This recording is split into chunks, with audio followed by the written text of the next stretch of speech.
hi, this is Tiffany Eckhardt on Retrospectives with John Broughton on KC Radio 97.7 FM. I think about you.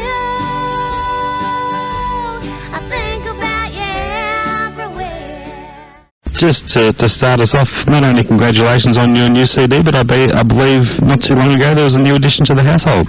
There was. Yeah. We had a little boy. He's just turned 1. Wow. Yeah. So it's been a pretty busy year, really.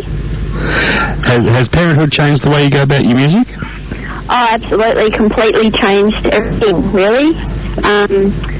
Yeah, we're not touring as much, and I really just tend to do the festivals now. Yeah.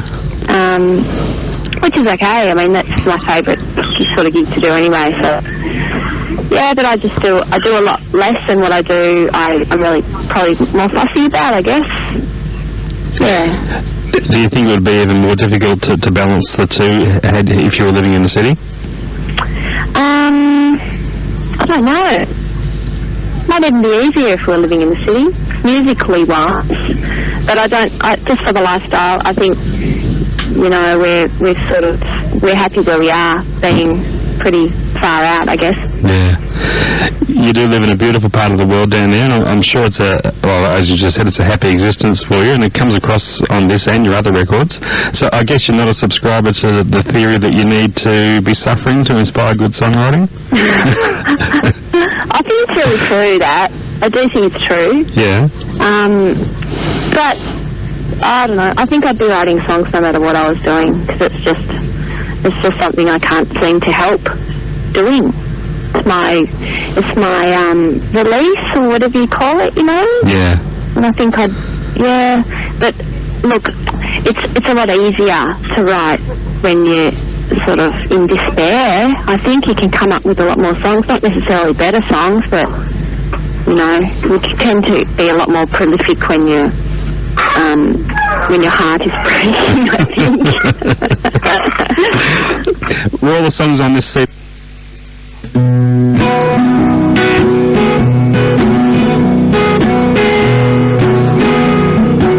Songs on this CD written specifically for this CD, or had some been held over from others? Look, I tend to just write, and the best songs I think I write are ones that I never intend to play to anybody. Mm. And I just tend to write songs, and when I've got a bunch of songs that sort of all go together in my mind, make up a body of work, I guess that's when I think, oh yeah, well maybe I should put these down on a record. There's a few others that didn't quite fit so yeah, but it's just more like a diary, I guess. Yeah. You know, I just write songs and about what's going on, and when I think it's about time to put out an album, I have a look and see if I think I've got a set of songs that'll make sense, and if I do, then I'll stick them all on there. There's been a real consistency, a real pattern in your releases. I don't know whether you've noticed this, but they've all come at 2-year intervals. Yeah, someone told me that just recently, that and I guess I should have realised that, but I didn't. Someone said you've made an album every 2 years for the last 10 years, and I was really surprised to hear that. Yeah, it's true. I think I'll leave it. Thank you. I think I'll leave it for 3 years this time. So obviously you're locked into a comfortable working pace there without even realising it. I must be, I guess. Yeah. Yeah, but although I guess it certainly hasn't felt like that in the last couple of years. Mm. But I managed to put one out there in the same time frame, so I don't know what's going on. I believe you began writing songs at quite a young age. What do you remember those early songwriting efforts?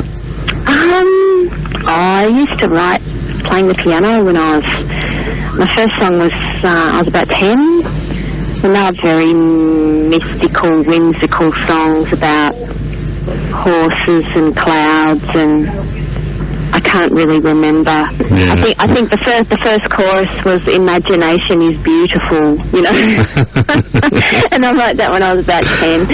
Yeah, so I started writing poetry in primary school and started putting it to music when I was about 10, and yeah, it's just kept on happening.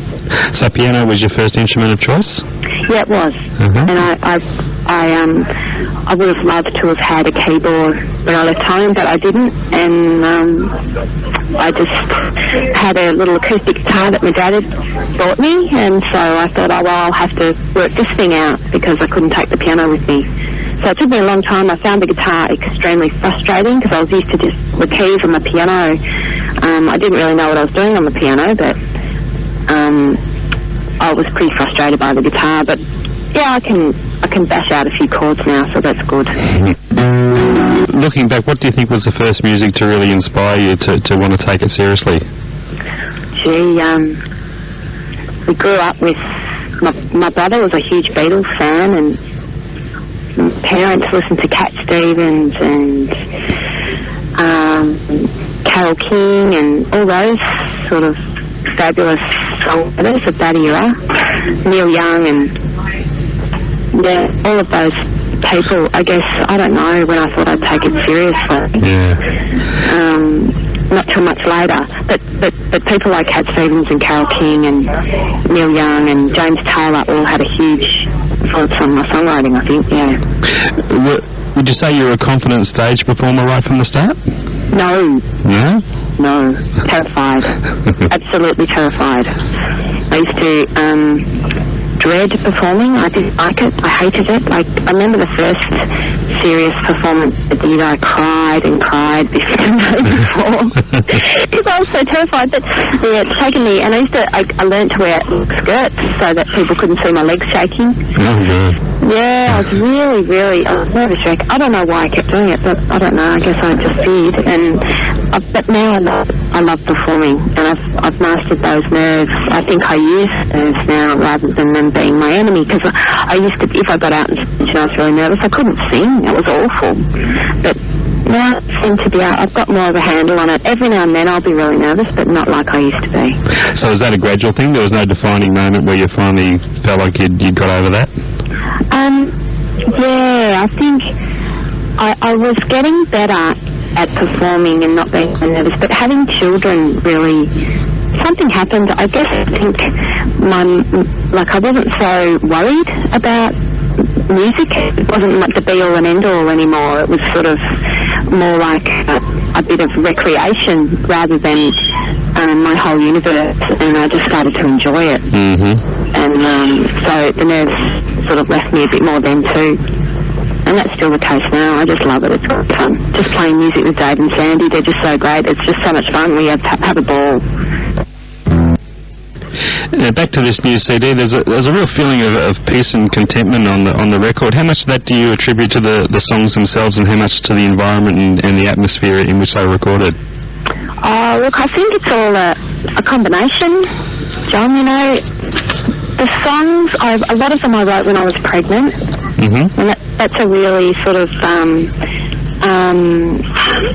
pretty peaceful inward time when you're pregnant, and recording the album at home was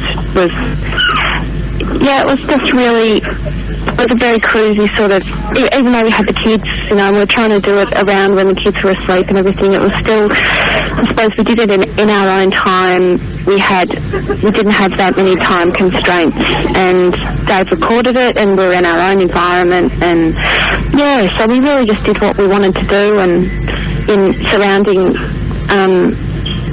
the surroundings of our own home, which makes you really relaxed. And yeah, I don't know if I'd ever want to record in a studio again just because of that.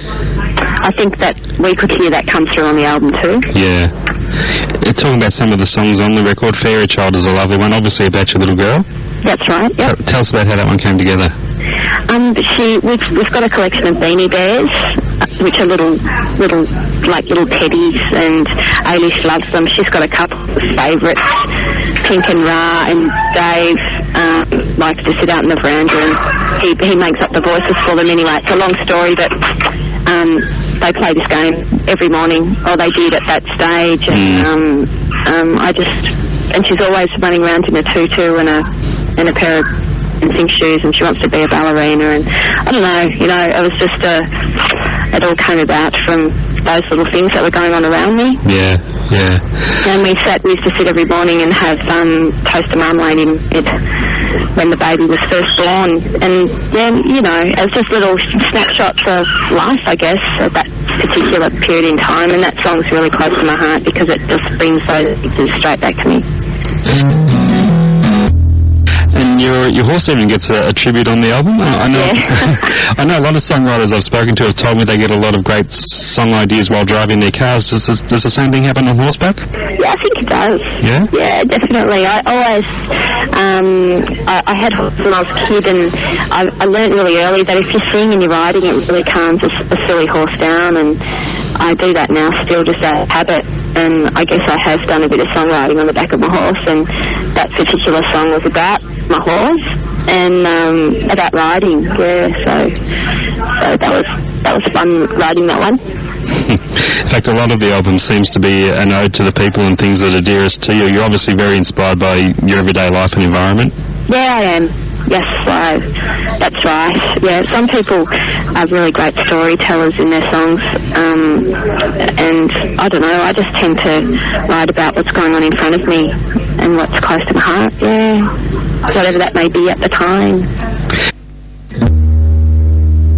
Tell us about Volvo driver. You've captured the stereotypical view of the Volvo driver very nicely there. Is it purely an observational piece, or have you actually become one of those? I have become one, and I've always given the Volvo drivers a really hard time and avoided them on the road. Yeah. I ended up buying a Volvo. It's a beautiful car, and I got it really cheap, and I thought it was such a bargain.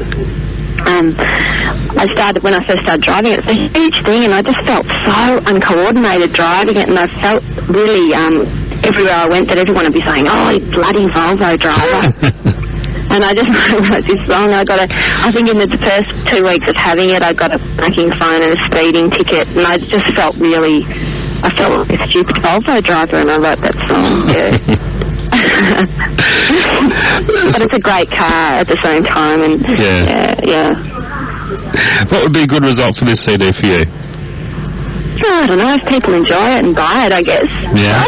That'd be good. Oh, of course. Yeah, you know, we're gonna try and do as many gigs as we can to promote it and just have fun playing the songs. Yeah, it's a fun time, so we'll just make the most of having the album out there, and I hope people like it. I'm sure they will. Five albums into your career now, has songwriting gotten easier with the passing of time? Oh, no, I don't think it does easier. I think it gets more tricky, actually, because you've covered so much ground, and you have to always find new stuff to write about. Yeah, so you're conscious of not repeating yourself type thing. Well, I am, I guess. I start to write songs, and the material, I've said it before, and I don't know, I don't see much point in repeating myself, so maybe that's why my songs are getting more and more about little snapshots of life, because they're unique moments, and I tend to write more about that than big sort of fundamental statements about what I believe and stuff, if you know what I mean. Yeah. Because I sort of have done that in my earlier records. They've been sort of more deeper and more bigger songs, I guess. And I feel like my songs are getting sort of littler in a way. Mm-hmm. I don't know if that makes any sense. It's a really tricky topic sometimes. Yeah, it must be so incredibly handy to have such a versatile musician as Dave virtually on hand there for you 24 hours a day. It's unreal, really, you know. He's a fantastic instrumentalist and a fantastic producer as well.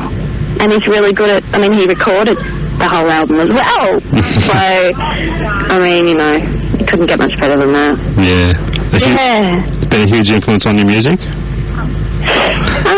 I guess he has, you know, he probably has been.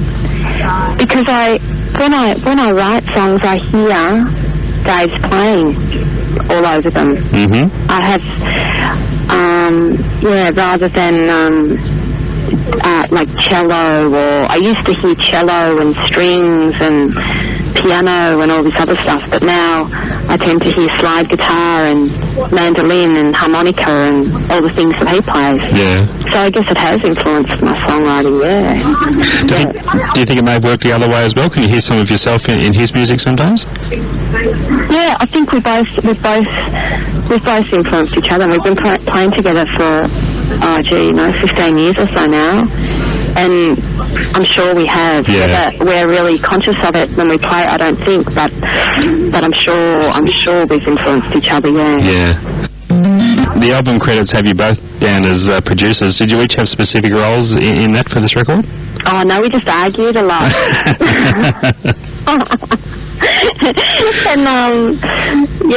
And David sit up late at night doing his parts, his takes on, doing the mando on so-and-so and whatever. And I'd be lying in bed listening downstairs thinking, oh, that's not right. What are you doing, Dave? And I'd get up in the morning and I'd listen to it and I'd say to him, no, that's just nothing like what I wanted on that track. And he'd say, just give it a week and have a listen to it. So we'd do that, and a week later I'd go, yeah, that's fantastic. I'm so glad we saved that, and other times he agreed with me. So it was really, really a two-way street. Yeah. Yeah. It was really strange because we were in our house. We felt like two mad scientists brewing up this thing, and we had no idea if it was any good or, it was a really strange experience. And when we first played it to someone, it was like, gee, I hope this is all right. When Sandy came to do her bass part, we were, really unsure of what we'd done. But I think we pulled it off. Now, there's two other players on the album. Tell us about them and their backgrounds. Sandy Brady, she's just a great bass player. She's sort of the third part of the regular band. She's played with heaps of different people. She plays upright and fretless and everything else, but she just plays upright acoustic bass with me. And Daniela Rocker is a great accordion player, and she plays the whistle as well, but she just played accordion on this on a couple of tracks. And we used to play together a lot, but with family commitments and everything, we've gone our separate ways, but we're still good friends, and I just got her to come out and play a couple of tracks. So that was great to have her back on the scene again. Yeah. Yeah. Now, understandably, you've been sticking pretty close to home in recent times. Are we likely to see you out and about a bit more in 06? Yes, definitely. I'm going to be doing a launch in Melbourne in May. Oh, tremendous. Yeah. And we're going to be at the Port Fairy Folk Festival, the Apollo Bay Festival, Barnheads Festival of the Sea, and the National in Canberra, and then we're up to Mackay in Northern Queensland for the Winter Moon Festival. I think that's all the festivals in this early part of the year, but yeah, definitely we will be out and about. Busy times ahead. Definitely. Great. Thanks a lot, Tiffany. Much appreciated. It sounds pretty busy there, so I'll let you get back to it. Okay, thank you. Thanks for your time, and I might actually hold on to this and put it to air to link up with that Melbourne launch in May. That'd be great, actually. Yeah, look, I'll email you all the details. Fantastic. Yeah? Okay. All right. Good on you. Thanks again. I hope that was okay. That's fantastic. Give my best to Dave too.